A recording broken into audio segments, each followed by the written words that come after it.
Now, round of applause, former Deputy Prime Minister, brought his Elvis glasses, Michael McCormack. Oh, hello, Hunker. How are you, man? Thank you very much. Oh, look at him. He's in the building. Of course, member for Riverina, you love this area. Tell What's us not to love about it? Correct. I mean, look at the audience. They're fantastic. Oh, good. Yeah, look at that. That's a politician who's saying, I love you. So we were just talking a couple of seconds ago that Parks becomes a real, it's not a microcosm because it's obviously quite large, all of the areas, but for all of the stuff that actually holds the economy up, right? Agriculture, the Elvis Festival, how good are the steels? So good. The dish. I mean, people should go to the dish. They should come down the Newell Highway and visit the dish. And at the moment, they are helping out at the dish those little wonderful rovers on the planet Mars. And they're going to bring soil samples back. But so it's science, it's entertainment, it's agriculture, it's mining. This is a microcosm of the best of Australia.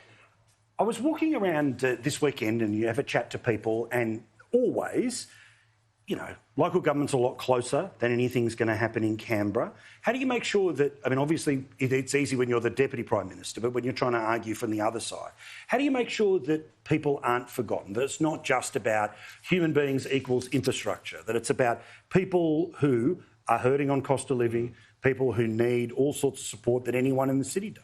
Well, you still turn up. You turn up to the dead balls, you turn up to the fates, you turn up to the sport. The Spacemen won today. They beat Ningen in the Peter McDonald Premiership. But you turn up to those events and you listen. You don't talk at them, you listen. And then when you go back to Canberra, as I will tomorrow for Tuesday sittings, you then get up and you speak up passionately and proudly and loudly about all the things you hear. Collectively, it feels like, and again, you know, I'm very opinionated at the start. I don't want to be particularly party political now, but just as an idea.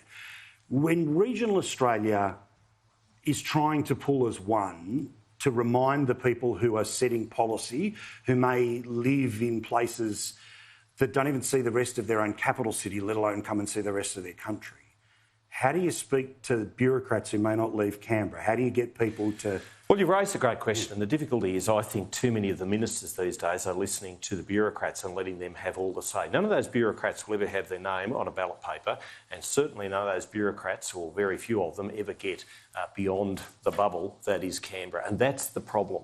It's a problem when it comes to regional grant funding. It's a problem when it comes to the in-tray of a minister. And ministers should be able to call their bureaucrats, call their secretaries in and say a very powerful word sometimes, and that is no. Yeah. No. Or explain to me why that should be so. And that is one of the difficulties. And I really worry about the National Anti-Corruption Commission then calling a minister and saying, you went against that bureaucrat. Why did you do that? Yeah, that must be corrupt. Yes. You must be corrupt, therefore. They leak it out to the press, and of course, once your name is smeared... You're gone. You're gone.